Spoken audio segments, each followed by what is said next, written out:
আসসালামু আলাইকুম সবাইকে। আশা করছি সকলেই ভালো আছেন। আরও একটি নতুন ভিডিও দেখার জন্য সকলকে আমার চ্যানেলে ওয়েলকাম জানাচ্ছি।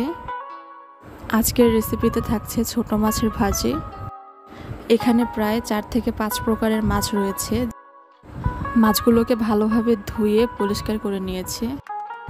আজকের মাছ ভাজি মূলত আলু দিয়ে করব, সেজন্য আলু ঝুরি করে কেটে নিয়েছি। তো চলুন শুরু করা যাক। ছোট মাছ ভাজির জন্য মরিচ ও পেঁয়াজ কেটে নিয়েছি। ছোট মাছ ভাজিতে পেঁয়াজ একটু বেশি পরিমাণে দিতে হবে। এখন একে একে সবগুলো মশলা দিয়ে দিতে হবে। লবণ দিয়ে দিব 1.5 চা চামচ, হলুদ 1.5 চা চামচ, ধনিয়া ও জিরা গুঁড়া 1.5 চা চামচ। সবশেষে দিয়ে দিব তেল। আমি তেল দেওয়ার সময় সামান্য একটু হাতে মেখে নেই, এতে করে যখন মাখবো তখন আর হাত জ্বলবে না। এখন সব কিছুকে ভালোভাবে ডলে ডলে মেখে নেব। মাখানোটা যত সুন্দর হবে খেতে ঠিক ততটাই মজা হবে।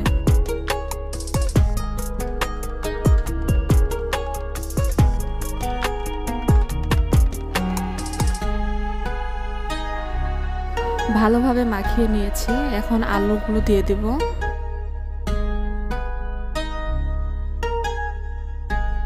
এবার মশলাটার সাথে আলুটাও একটু ভালো করে মেখে নিতে হবে।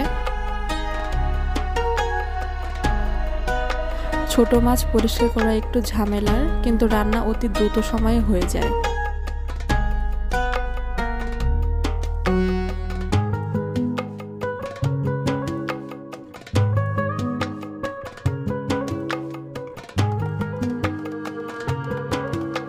মশলার সাথে আলুটা খুব ভালোভাবে মাখিয়ে নিয়েছি। এখন মাছগুলো দিয়ে দিব। মাছ দেওয়ার পর একটু আলতো হাতে মেখে নেব সবকিছু।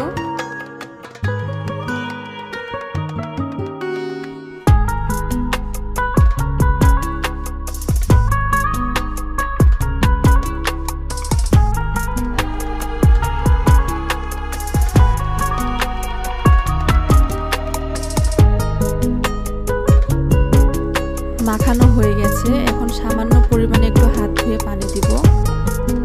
এতে মাছটা খুব ভালোভাবে সিদ্ধ হয়ে যাবে। মাছটা খুব সাবধানে নেড়ে দেব যাতে ভেঙে না যায়। সামান্য একটু পানি দেওয়ার পরেও তরকারি থেকে অনেকখানি পানি বের হয়েছে। আর এতটুকু পানিতেই তরকারিটা একদম ভালোভাবে সিদ্ধ হয়ে যাবে। এবার চারপাশে আমি একটু ছড়িয়ে দিচ্ছি যাতে তাড়াতাড়ি পানিটা শুকিয়ে যায়।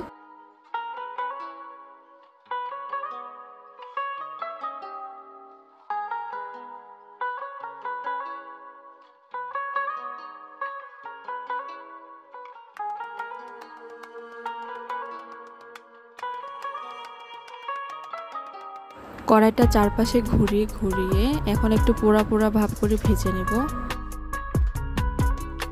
চুলার জাল মিডিয়ামে রেখে মাছটা ভাজা ভাজা করে নেব।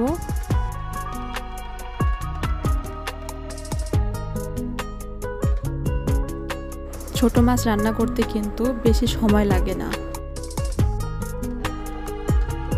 তরকারি রান্না হয়ে গেছে, দেখতে কিন্তু অনেক লোভনীয় হয়েছে। ছোট মাছ ভাজি গরম গরম ভাতের সাথে খেতে খুবই মজার।